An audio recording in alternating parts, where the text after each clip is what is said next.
प्रिय प्रशिक्षार्थियों, CEW 102 की कक्षा में आपका स्वागत है। पिछले अध्याय में आपने वायरिंग उपसाधन और उनकी विशिष्टि भाग 1 का अध्ययन किया था। आज हम वायरिंग उपसाधन और उनकी विशिष्टि भाग 2 का अध्ययन करेंगे, अर्थात wiring accessories and specification part 2। आजकल वैद्युत वायरिंग में हजारों की संख्या में विभिन्न आकारों व प्रकारों के वैद्युत उपसाधन उपयोग में आ रहे हैं। वह सभी उपसाधन उनमें प्रवाहित होने वाली धारा एवं वोल्टता पर आधारित होते हैं। अधिक धारा अथवा लोड पर लगने वाले उपसाधनों के अवयव अधिक क्षमता वाले होते हैं। वायरिंग में प्रयुक्त होने वाले उपसाधन तथा उनकी जानकारी प्राप्त करना एक वायरमैन के लिए बहुत जरूरी है, क्योंकि वायरिंग करते समय उनका प्रयोग होता है और वे बाजार में कई मापों में उपलब्ध हैं। कई स्थानों पर हमें स्थान के अनुसार उपकरण को लगाना पड़ता है। जैसे पुराने फैन और रेगुलेटर बड़े होते थे और अब उनके स्थान पर छोटे इलेक्ट्रॉनिक फैन रेगुलेटर लगने लगे हैं, जो स्थान भी कम घेरते हैं।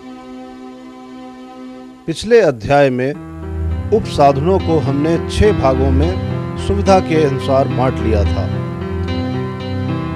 व उनमें से प्रथम 3 उपसाधनों का अध्ययन हम पहले कर चुके हैं। आज हम केवल अंतिम 3 उपसाधनों का ही वर्णन करेंगे। तो आइए सर्वप्रथम देखते हैं सुरक्षा उपसाधन। इस तरह के उपसाधनों का उपयोग विभिन्न प्रकार के वैद्युत उपकरणों में लघु परिपथ अर्थात शॉर्ट सर्किट, अतिभार अर्थात ओवरलोड तथा भूदोष अर्थात अर्थ फॉल्ट आदि से सुरक्षा के लिए किया जाता है।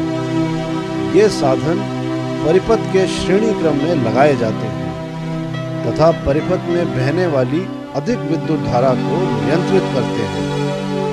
जैसे ही आवश्यकता से अधिक धारा बहती है तो ये इस परिपथ को तोड़ देते हैं, अर्थात परिपथ में हो रहे धारा के प्रवाह को रोक देते हैं।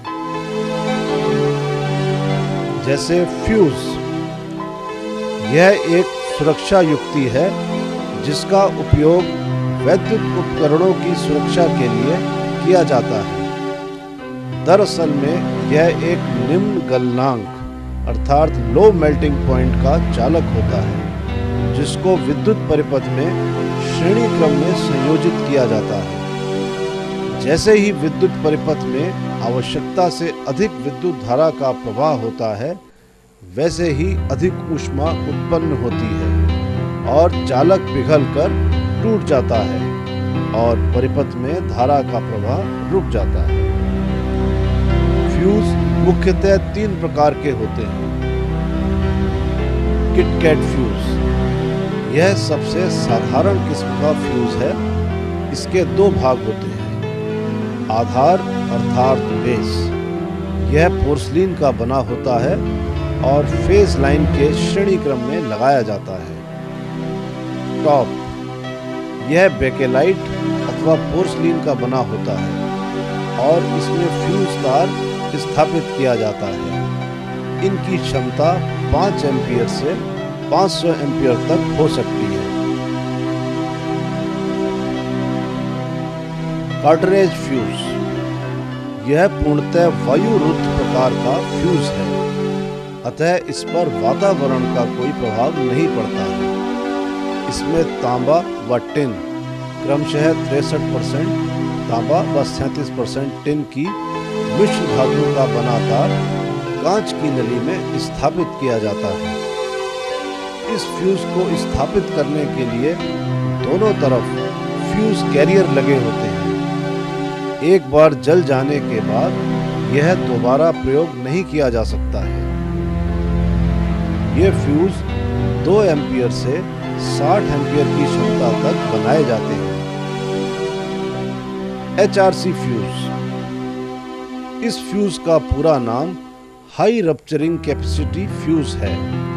यह एक विशेष प्रकार का फ्यूज है जो निर्धारित विद्युत धारा के मान से 2 गुनी विद्युत धारा को ही कुछ देर तक सह सकता है। इसको भी वायुरुद्ध अर्थात एयर टाइट कांच की नली में स्थापित किया जाता है। यह 30 एम्पियर से लेकर 1000 एम्पियर तक की क्षमता के होते हैं।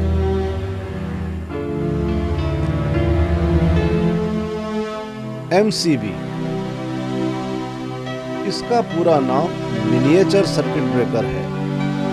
यह एक विशेष प्रकार की स्वयं चालित अर्थात सेल्फ ऑपरेटेड युक्ति है।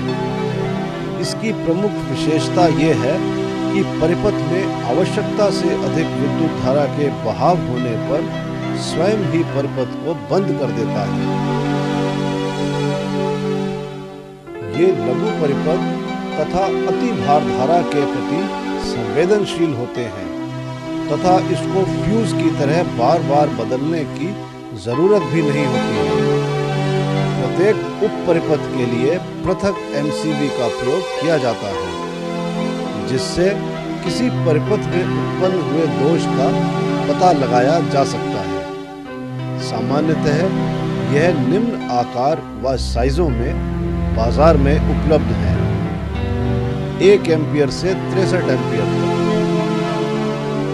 एक ध्रुवीय अर्थात 1 पोल घरेलू व औद्योगिक वायरिंग में परिपथ वायरिंग हेतु। 2 ध्रुवीय अर्थात 2 पोल MCB 1 फेस 2 तार प्रणाली हेतु। 3 ध्रुवीय अर्थात ट्रिपल पोल 3 फेस 3 तार प्रणाली हेतु। 4 ध्रुवीय अर्थात 4 पोल MCB 3 फेस व 4 तार प्रणाली हेतु उपयोग में लाए जाते हैं।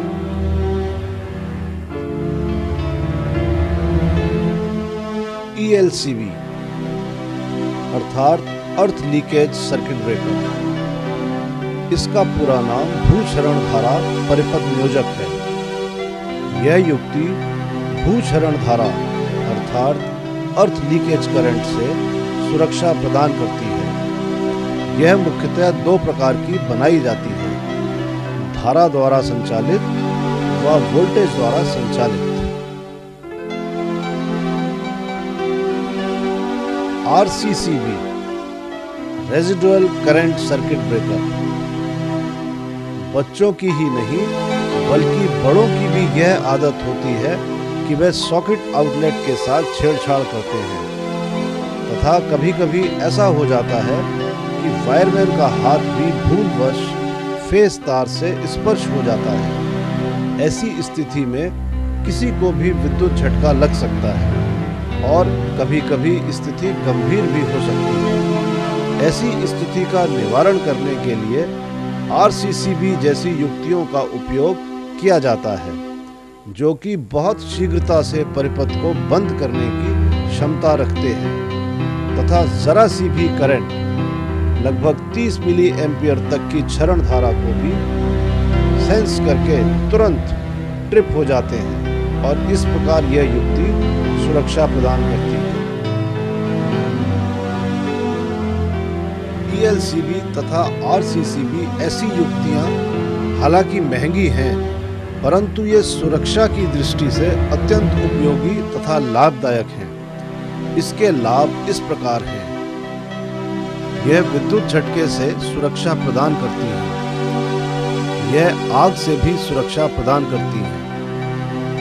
ये ऊर्जा की बचत करती हैं क्योंकि मिली एम्पियर तक की क्षरण धारा तक को भी सेंस कर सकती हैं। इस प्रकार यह मानव जीवन की सुरक्षा करती है। अब हम धारक उपसाधनों का अध्ययन करेंगे।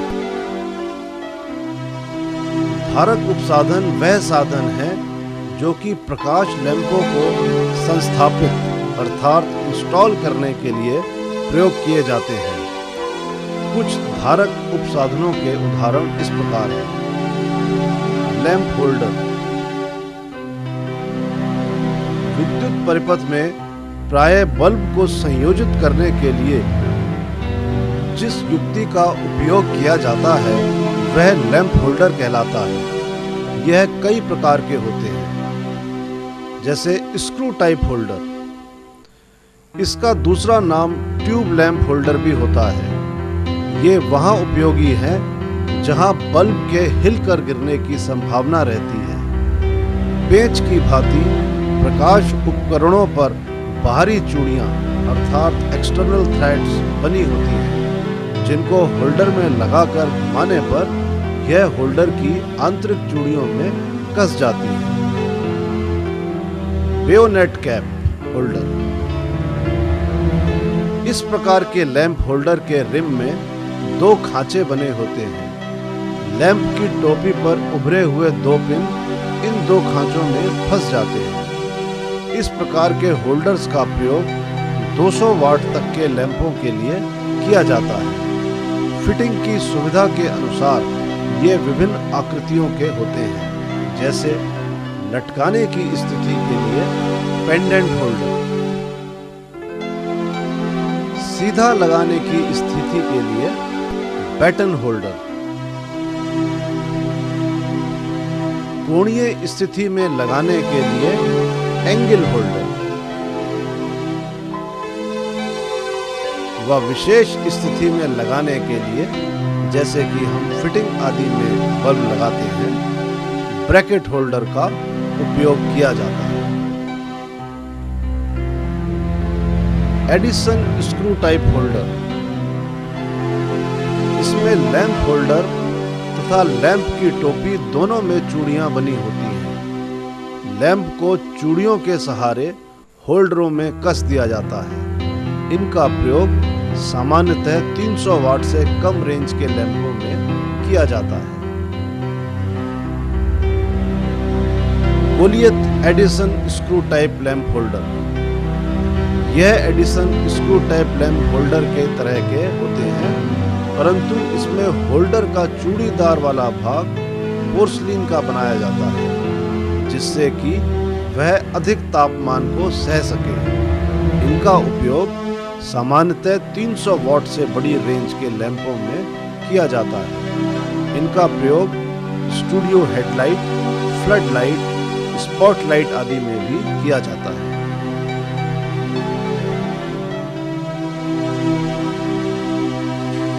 अन्य उपसाधन। अन्य उपसाधन वे उपसाधन है जिनको अलग से किसी वर्ग में नहीं रखा जा सकता, परंतु वैद्युत क्षेत्र में इनका विशेष महत्व है, जैसे सूचक अर्थात इंडिकेटर। इसको फेस लाइन के श्रेणी क्रम में लगाया जाता है तथा यह इस बात की सूचना देता है कि मेन विद्युत सप्लाई आ रही है या नहीं। इसमें एक नियॉन बल्ब होता है जिसके श्रेणी क्रम में उच्च प्रतिरोध स्थापित रहता है। Portable extension board. इसका उपयोग वहाँ किया जाता है जहाँ किसी वैद्युत उपकरण से स्विच बोर्ड की दूरी अधिक होती है। इसमें प्रायः सॉकेट आउटलेट तथा इंडिकेटर लगे होते हैं। प्रत्येक सॉकेट आउटलेट के साथ एक स्विच भी होता है। Terminal connector. टर्मिनल कनेक्टर का उपयोग दो तारों को संयोजित अर्थात कनेक्ट करने के लिए किया जाता है तथा यह तारों के जोड़ को समाप्त करने के लिए भी उपयोग में लाया जाता है। Multi adapter. इसके अंदर एक होल्डर लगा होता है, साथ ही साथ दो आउटलेट भी होते हैं। ये बहुउपयोगी युक्ति है। Iron connector. यह प्रेस अर्थात आयरन, हीटर, ओवन आदि को विद्युत सप्लाई देने के लिए उपयोग किया जाता है। यह एक सॉकेट की तरह ही कार्य करता है। Neutral link. यह एक लंबी पीतल की पट्टी अर्थात स्ट्रिप होती है जिसमें आवश्यकता अनुसार छिद्र होते हैं, जिसके एक छिद्र पर मेन सप्लाई के न्यूट्रल को संयोजित किया जाता है और दूसरे छेदों द्वारा अन्य परिपथों को न्यूट्रल सप्लाई दी जा सकती है। यह 4 मार्गीय, 8 मार्गीय और 12 मार्गीय आदि विभिन्न साइजों में उपलब्ध होते हैं।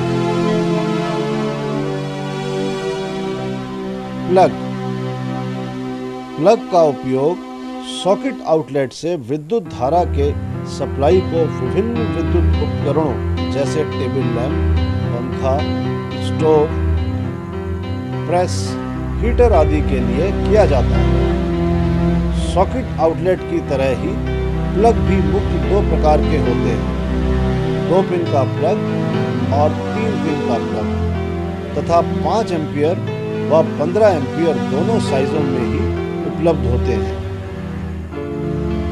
2 पिन का प्लग, इसमें 2 पिन होती हैं, जिसमें से एक फेस व दूसरी न्यूट्रल के लिए होती है। यह 5 एम्पियर 250 वोल्ट तक की क्षमता में उपयोग में लाए जाते हैं। 3 पिन का प्लग, इसमें 3 पिन होती हैं जो कि सामान्यतः पीतल की बनी होती हैं। 2 पिनें पतली तथा सामान्य आकार की होती हैं और दोनों में लचीलेदार संयोजित किया जाता है, जिनमें से एक फेज लाइन व दूसरा न्यूट्रल के लिए होता है।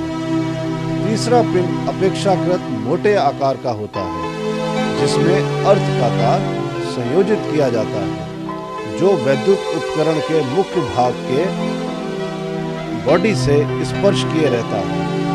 अर्थ का तार अन्य 2 तार की अपेक्षा अधिक मोटा होता है ताकि प्रतिरोध कम हो और अधिक विद्युत क्षरण धारा को वहन कर सके।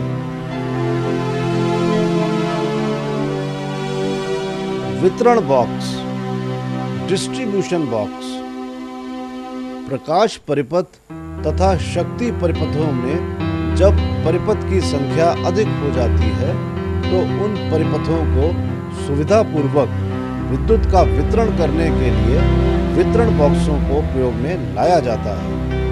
यह निम्न साइजों में उपलब्ध होते हैं। 2 मार्ग से लेकर 12 मार्गीय तक के वितरण बॉक्स बाजार में उपलब्ध हैं। प्रकाश परिपथ में 6 एम्पियर के फ्यूज लगाते हैं, अतः वितरण बॉक्स का साइज भी छोटा हो जाता है। शक्ति परिपथ में 16 एम्पियर का फ्यूज लगाते हैं, इसलिए उसका साइज बड़ा हो जाता है।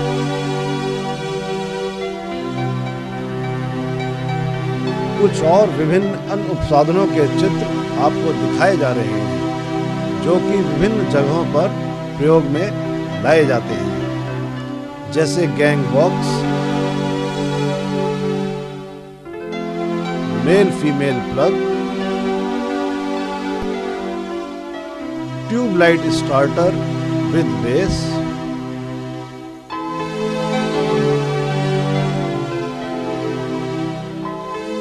Tubelight side holder, multi adapter आदि।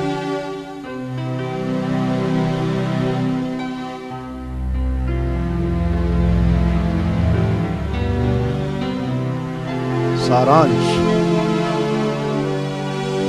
इस अध्याय को पढ़ने के बाद हमें निम्न जानकारी प्राप्त हो चुकी है। सुरक्षा उपसाधन क्यों जरूरी है? धारक उपसाधनों को कहां पर प्रयोग में लाया जाता है? अन्य उपसाधन के अंतर्गत कौन कौन से उपकरण आते हैं?